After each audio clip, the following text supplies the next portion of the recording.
Reimagining inclusivity of culturally, linguistically and religious diverse children and families. Nā mani, mani na putni, gana mirna, narglu, gana yata, tampinthi. This was the acknowledgement of country which one of our sites participated in daily. The children would lead this and would alternate between the Ghana and English versions as shown on the screen throughout the week. Being culturally responsive in early childhood education is crucial, as it empowers children to have a sense of belonging, allowing educators to switch from teachers to researchers to better understand children in their class. It is often that educators lack confidence when approaching cultural topics in class, as they fear being culturally insensitive. As stated by Yelland, educators instead should take it upon themselves to respectfully and authentically engage with these perspectives as part of their general praxis.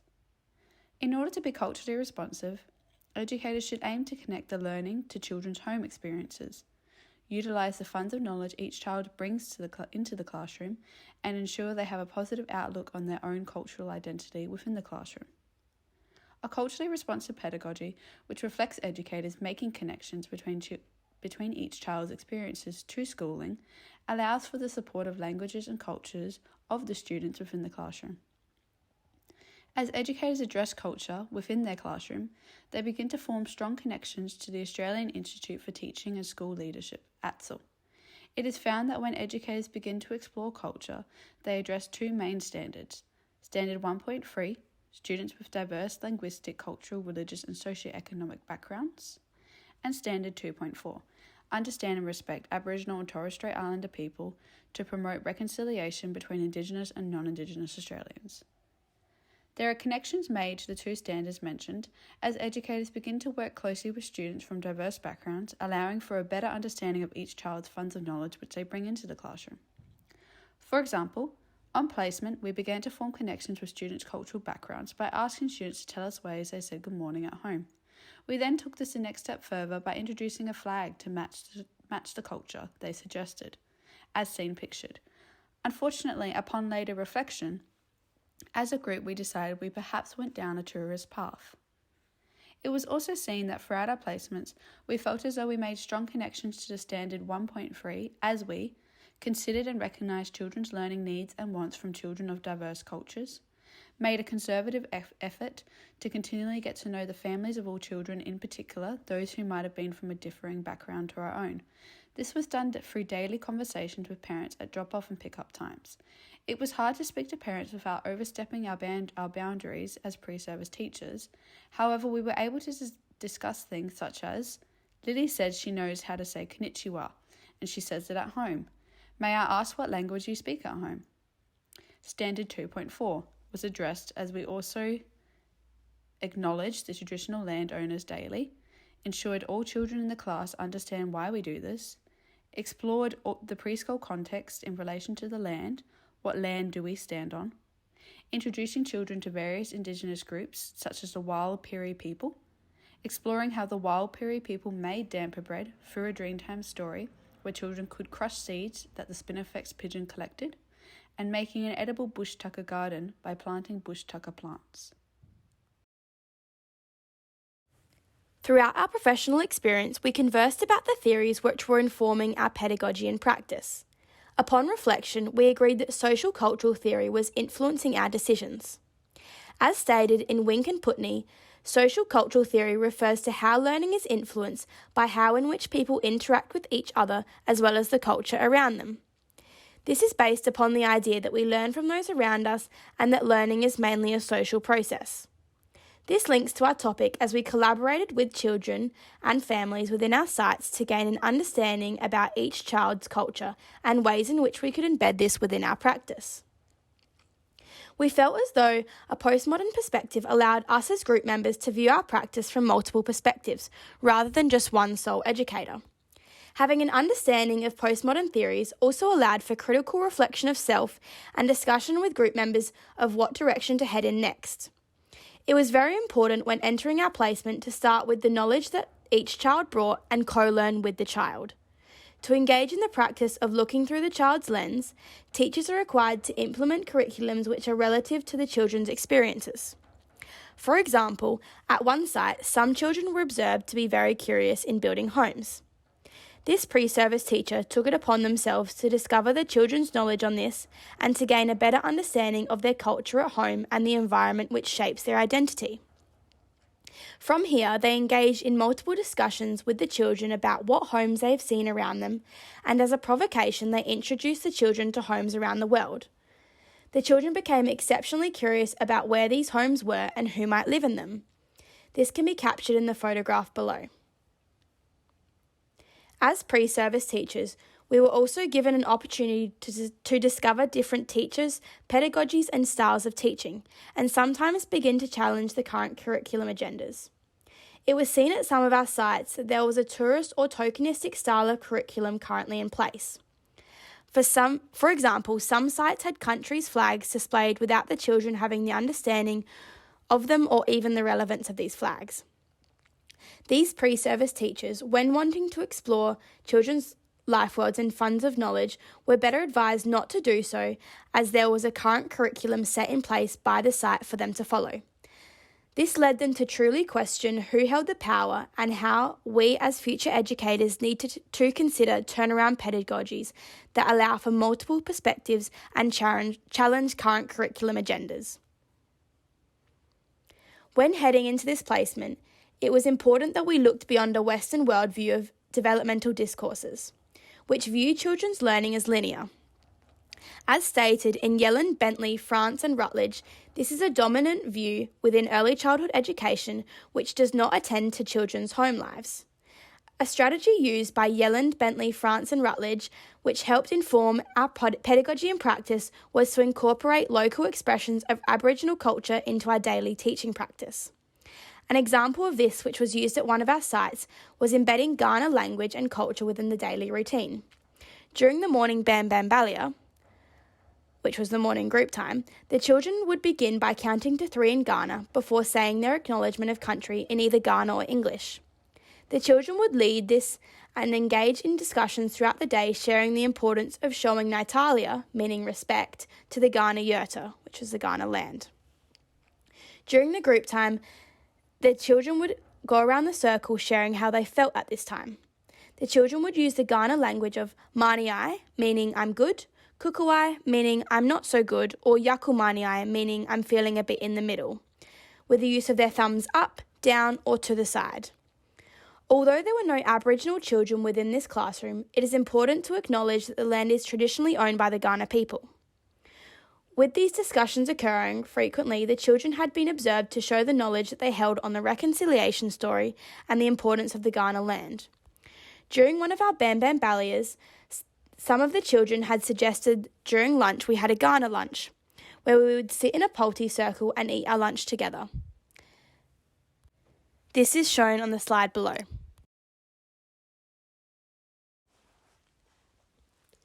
Throughout placement, each group member was able to communicate with one another to better understand the work being done at each site, to gain knowledge from one another, and to challenge each other's thinking. It was very useful to have this communication with peers, as it gave us an opportunity to learn from one another and to see what worked best with our children in their context. The context in which we were all placed differently dramatically from the geographical location, physical centre attributes, and child/educator presence, all of which allowed for different emerging ideas. As our topic is based around reimagining cultural inclusivity, we had a conversation about disrupting the settler colonial gaze. This requires us educators to see places differently and attend to ethics and politics of this stolen land. It requires us to engage and to teach children the view of reconciliation discourses and understand that the land we live on today is the traditional land of the Aboriginal and Torres Strait Islander people, better known as First Nations. One example of this is that one of the group times that one of the teachers decided to run. This site was singing an acknowledgement to country, but the children didn't understand why they were singing it. Due to this, during a group time, it was based solely around teaching the children about Australia's history, who was here first, who are the First Nations people, and why is it important to acknowledge that the land we play on is Kaurna land. This group time was planned with the view of reconciliation discourses and was a continuing point of discussion. As seen, the lesson plan can be seen on the screen. Posthumanism was another theory that we reflected on with our practice. When talking about culture with children, we had a posthumanistic view, as we spoke about the children's connection with place, the world around us, and attending to more than human others. Posthumanism acknowledges that humans exist because of the environments and the materials in which it gives us. According to Commonwealth's Research Collective, there is a research which focuses on ensuring that teachers attend to the way in which children learn.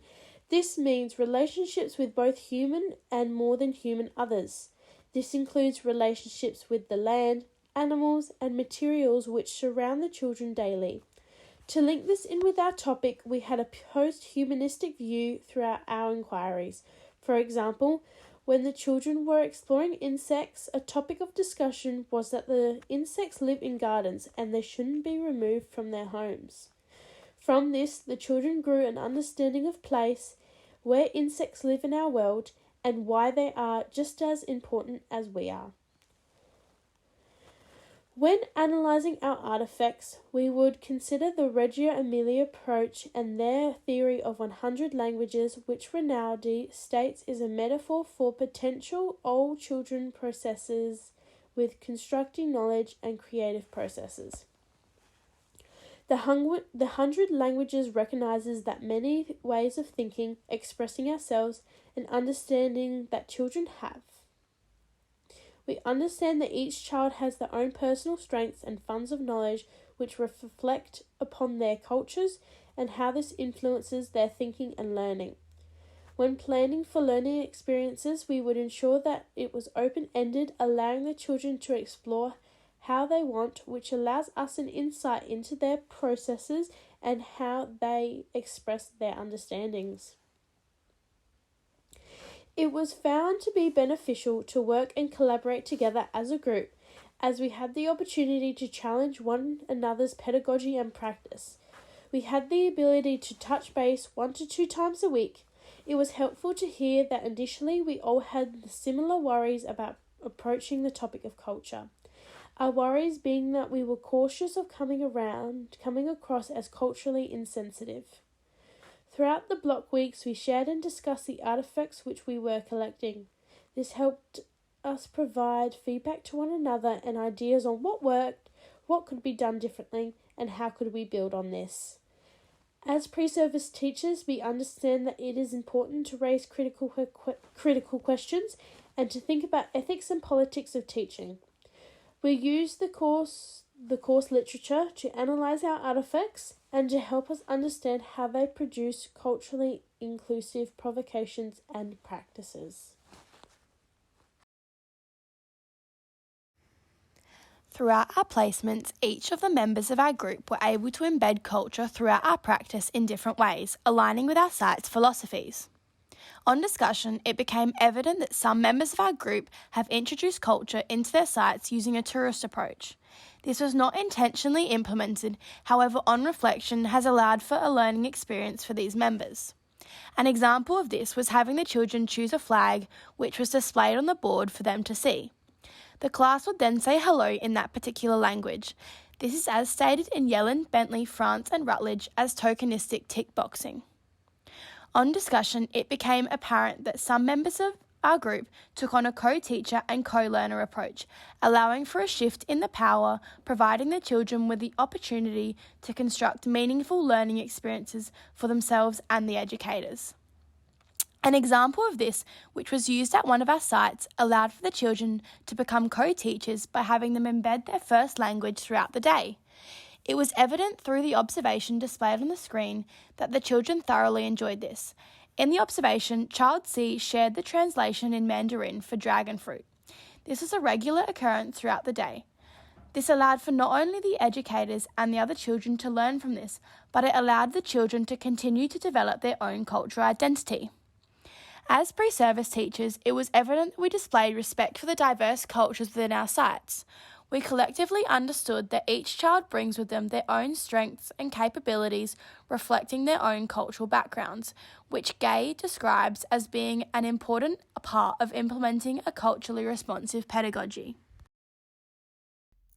As previously mentioned, some group members found that their pedagogy and practice represented a tourist and tokenistic approach, meaning they had taught children about culture opposed to being culturally responsive and learning through child's life worlds. With this being said, these pre-service teachers are in agreement that in future they would strive to develop their pedagogy and ensure that they took a culturally responsive approach. Culture is everywhere. It is embedded into everything that we do, the way we eat, sleep, travel, and more. So we must consider this when exploring it through children in our class. In future practice, it is crucial to also consider the context in which culture lives, as context is critical to thinking how, what, and when. The context of the educational site is exceptionally relevant to each child's own culture, as it may be situated on sacred land and the site may have significance to the child's home worlds. For example, the site may have previously been attended by a sibling or a parent. It could be useful in future practice to consider turnaround pedagogies, as this allows us as educators to see children and their families through multiple lenses. A turnaround pedagogy is useful when looking at culture, as it truly allows us for a deeper understanding of each child's culture beyond surface level. We begin to turn to parents for knowledge, truly consider children's funds of knowledge, the context, and community, and truly challenge current curriculum standards to see children beyond desks. Overall, as a group, we have reflected upon our placement experiences and what we have learned and what we can do differently next time. We have collaborated together to reflect upon our practice during placement and discuss some recommendations we would implement for the future practice. The pre-service teachers who were placed at Reggio Emilia sites found that the topic of reimagining inclusivity was easier to implement, as the Reggio Emilia education principles provide a policy for educators to redesign their teaching practice. We found that Reggio Emilia's principles towards democracy, social justice, and the rights of the child connected strongly to the key ideas of culturally responsive pedagogies. We found that the principles such as the image of child as competent with the 100 languages, the role of the educator as a researcher and co-constructor of knowledge, and democratic learning are the three key principles that allow educators to create a culturally responsive pedagogy. We understand that not all sites follow the Reggio Emilia philosophy, but no matter what site you are based at or what school you are teaching in, you can always implement these principles. Culture is highly important in early childhood settings, and as teachers, we need to implement a curriculum and pedagogy that is culturally inclusive and relative to the child's experience. By reflecting upon and using the Reggio Emilia principles, educators can create a culturally inclusive and rich learning environment for all students.